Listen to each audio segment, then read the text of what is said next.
어제 법원이 조국 전 법무부 장관의 부인 정경심 교수에 대한 검찰의 공소장 변경을 불허했습니다. 표창장 위조 혐의와 관련한 내용이 처음 재판에 넘겨질 당시와 크게 달라졌다는 이유였습니다.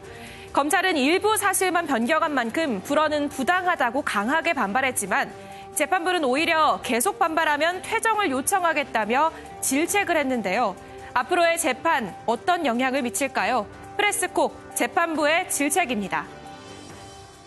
어제 전해드렸습니다마는 정경심 교수에 대한 세 번째 공판 준비 기일에서 이 재판부가 검찰을 아주 강도 높게 성토하는, 비판하는 일이 좀 있었습니다.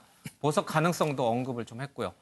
요정 기자, 어제 재판부의 이 검찰 질타 이후에 대체적으로 여론, 글쎄요, 뭐 댓글이 여론을 다 대변하는 건 아닙니다만은 검찰이 문제가 좀 있지 않느냐, 검찰이 너무 경솔했던 거 아니냐, 뭐 이런 얘기들이 참 많이 나오는 것 같아요. 네, 일단 이 정경심 측 변호인 역시 비슷한 얘기를 했는데요. 예. 법원이 공소장 변경을 받아들이지 않은 것은 당연하다면서 이 비정상적인 검찰권 행사의 단면을 보게 된 것이라고 밝혔고요. 예. 이 홍익표 더불어민주당 수석 대변인 역시 이 검찰의 무리한 짜맞추기 수사의 망신스러운 모습이라고 강하게 비판하는 모습이었습니다. 예. 일단 짚고 갈 점은 이 논란이 되고 있는 부분이 검찰의 기소를 두고 이 정 교수의 모든 혐의에 대한 내용은 아니고요. 이 제일 먼저 기소한 동양대 표창장 위조 혐의 이 하나에만 해당하는 내용입니다. 결국 이 당시의 공소시효 때문에 그날이 지나면 이후에 뭐가 잘못된 것이 드러나도 수사를 못하게 되는 상황이기 때문에 좀 급하게 기소를 했던 것이 이제 문제가 되고 있는 상황입니다. 예. 실제로 어제 재판에서 어떤 얘기가 오갔는지 뭐 저희 MBN에도 자주 출연하는 김남국 변호사가 어제 재판장에 좀 있었다고 합니다. 그래서 김남국 변호사 얘기 좀 듣고 가겠습니다. 법정에서 직접 제가 들었습니다. 근데 분위기가 정말 그렇게 험하겠습니까? 뭐 살벌했다라고 생각이 진짜로요? 드는데요. 네. 그냥 한마디 그냥 툭 던지는 수준이 아니었어요? 네, 그런 정도가 아니었고요. 예. 저희 방송에서 오디오 물린다고 하잖아요. 네. 설전이 오가면서 고성이 오가면서 판사님과 검사님의 말이 겹치는 그런 상황까지 벌어졌습니다. 그 정도였어요? 네. 서로 말 끊고 막 들어가고 거의 토론이 이루어졌네요. 아니, 검사 주로 이제 말이 끊김을 당했고요. 검사는 예. 주로 이제 판사님께서 설명하고 설득하는 그런 상황이었던 거예요. 네, 실제로 언론에 보도된 것보다는 더 강경하게 이 재판장이 해당 검사를 질책했다라는 얘기가 좀 들려오고 있습니다.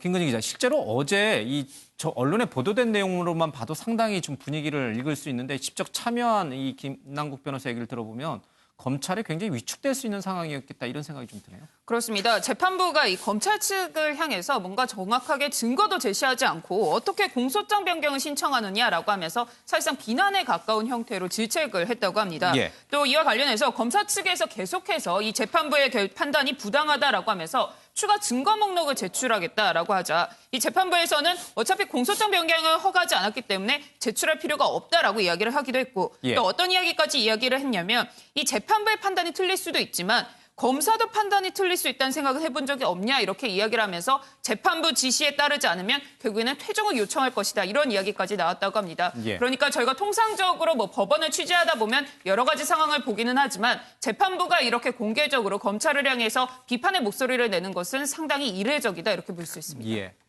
뭐 마음에 안 들면 1심 선고 나온 다음에 항소하면 될 거 아니냐. 일단 이 1심에서는 내 말을 따라라. 이게 이제 재판장의 주장이었군요. 검찰로서는 굉장히 머쓱해질 수밖에 없는 상황입니다. 그래서 그런지 모르지만 무죄 가능성 얘기까지 흘러나오고 있습니다.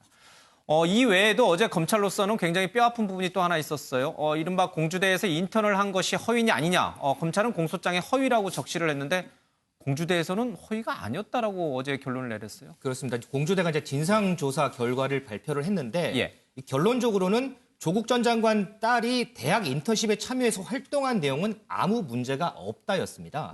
이 조 전 장관 딸이 예. 이제 3학년이던 지난 2009년에 이 공주대 생명공학연구소 인턴십에 참여를 했는데 이 3주간 인턴을 마친 무렵에 이제 일본에서 열린 학술 대회에 참가를 해서 영어로 된 초록, 그러니까 이제 논문 요약본을 발표를 하고서 학술 활동 발표 초록 제3저자로 등재가 됐었거든요. 예. 이와 관련해서 이제 공주대 윤리위가 이제 조사를 해서 발표를 했는데 이 조 씨의 기여도를 판단하기 위해서 이 자연과학대 김모 교수의 소명을 들었고 조 씨가 인턴 활동을 한 데는 문제가 될 것이 없다 이렇게 결론을 내렸다고 밝혔고요. 예. 공주대 관계자도 이 조 씨가 저자로 등록된 연구물은 이 주요 논문이 아니고 A4 용지 한 4분의 1쪽에 불과한 발표 초록이다. 예. 조 씨가 국제학술대회 발표장에서 질의응답을 담당했으니까 제3저자로 충분히 등재가 될 수 있다. 이렇게 밝혔습니다. 우리 헌법에서는 이제 학문의 자유를 보장하고 있으니까요. 그래서 대학의 자율적 결정, 그러니까 의혹이 사실이 아니고 문제가 없다라는 이 공주대의 결정은 재판부로서는 당연히 수용할 수밖에 없다라는 재판장의 얘기가 있었습니다. 자, 이렇게 되면 이 인턴 의혹이 허위로 작성된 것이다라고 하는 검찰의 주장이 깨지게 생겼는데 앞서 공소장 변경도 불어댔고요. 지금 공주대 인턴 문제도 사실은 굉장히 검찰에게 불리한 쪽으로 가고 있고. 그렇게 보면은 액면상 딱 봤을 때는 정경심 교수 쪽으로 유리하게 흘러가고 검찰 쪽에는 불리하게 전개되겠구나 이렇게 예상이 되는데 막상 또 검찰 내부에서는 또 자신들이 불리한 건 아니다 이런 얘기가 나와요. 왜 그런 겁니까? 네, 일단은 이 뭐가 바뀐 건지를 봐야 하는데요. 어제 진행된 재판은 이 공주대 인턴과는 전혀 관계가 없는 동양대 표창장 관련해서 얘기가 나왔던 얘기였습니다. 이 뭐가 바뀌냐면은 위조 시점이 2012년 9월에서 이제 이후에 2013년 6월로 변경이 됐고요. 그리고 범행 장소도 동양대에서 정 교수의 주거지로 특정이 됐고 위조 방법도 불상자 직인을 날인하는 방식에서 이제 컴퓨터로 직인 이미지 파일을 오려부터 위조했다 이렇게 구체화됐고요. 위조 목적 역시 처음에는 그냥 유명 대학 진학 목적에서 추가 기소 때는 이제 서울대에 제출할 목적이라고 더 구체화가 됐습니다. 결국 이 급작스럽게 기소를 했던 게 이제 문제가 됐고 그때 내용이 이제 부족했던 거죠. 이 첫 공소장 내용과 검찰 수사로 파악한 사실관계가 아예 다른 상황이기 때문에 법원의 무죄 선고 가능성까지 제기가 되고 있습니다. 이대로 진행이 된다면 아무래도 무죄가 나올 가능성이 큰 상황인데요. 그런데 일단 검찰이 구체적으로 파악된 내용을 보면요. 이제 이 위조 시점이 2012년에서 2013년으로 파악이 되지 않습니까? 이렇게 되면은 공소시효가 당시에 7년이기 때문에 이제 급작스럽게 기소를 했던 부분이 있는데 2013년이라면 여전히 공소시효가 남아있는 부분입니다. 이렇기 때문에 검찰 입장에서는 이제 그대로 추가 기소를 하고 재판대로 진행을 하면 된다 이런 입장인 것으로 보입니다.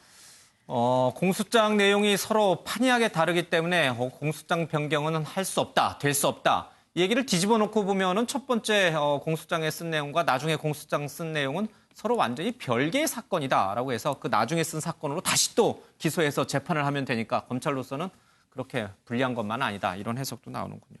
알겠습니다. 뭐 이것만 갖고는 뭐 여러 가지 다른 혐의들도 있으니까요. 정경심 교수 측에 유리하다 불리하다 이런 얘기는 뭐 하긴 좀 어려운 것 같습니다. 그럼에도 불구하고 현재 흘러가고 있는 양상이요. 최초의 이 검찰이 윤석열 검찰총장이 진두지휘하는 이 검찰이 아주 세게 강도 높게 찌르던 뭐 그런 날카로운 공격이 약간 무뎌진 거 아닌가 이런 생각은 좀 들어요. 그렇죠. 9월 6일 날 조국 전 장관 청문회 하는 날 시효가 임박했다면서 그날이 데드라인이라면서 급하게 했잖아요. 그러면서 좀 부족한 건 있지만 나중에 보완하겠다고 했는데 보니까 그 사문서 위조 동행사는 시효가 훨씬 1년 이상 더 남은 거였어요. 그러니까 검찰이 좀 서둘러 한 거 아니냐.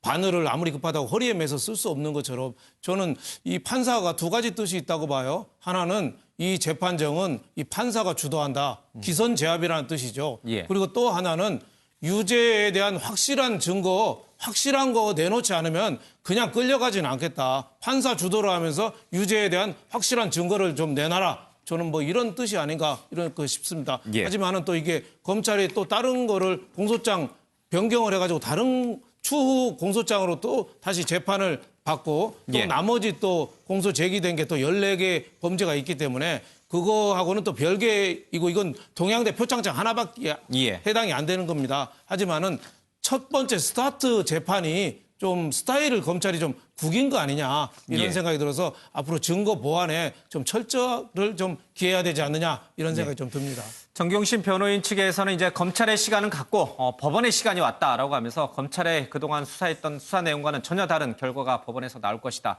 이렇게 자신감을 좀 피력하고 있습니다. 알겠습니다. 이런 가운데 조국 전 장관이 서울대 복직을 했죠. 내년도 이제 강의 개설 요청을 했다는 얘기가 있어요. 그러니까 정상적으로 이제 자기는 살겠다 이런 뜻인가요? 그렇게 보입니다. 왜냐하면 이제 복직했을 당시에는 지금 이번 2학기 수업 강의 개설 신청 기간이 이미 지난 뒤여서 강의를 하지 않은 상태였는데요. 일단 내년도에 뭐 형사 판례 특수연구라는 강의를 개설하겠다고 신청했다고 합니다. 뭐 정상적인 절차에 따라서 강의를 신청한 것이기 때문에 서울대 측에서는 우선은 다 개설은 될 것이고 수강 인원이 만약에 적을 경우에만 아마도 폐강이 될 것이다 이렇게 밝히기도 했습니다. 복직을 했으니 당연히 강의를 해야죠. 그렇죠? 안 하면 그것도 문제가 있는 거 아니에요. 그렇죠? 그렇습니다. 당초에 이 서울대 교수로 복직할 당시에도 여러 가지 논란이 있었습니다만 예. 조 전 장관은 본인은 이제 앞으로 서울대 교수로서의 역할을 좀 다하겠다 이런 입장으로 보입니다. 하지만 지금 유재수 감찰 무마 의혹 또 뭐 하명 수사 의혹 여러 가지 의혹들 뒤에 또 조국 전 장관이 있는 거 아니냐 이런 얘기들도 나오고 있어서 정상적으로 수업 강의가 이루어질지는 좀 봐야겠네요. 네. 예. 알겠습니다.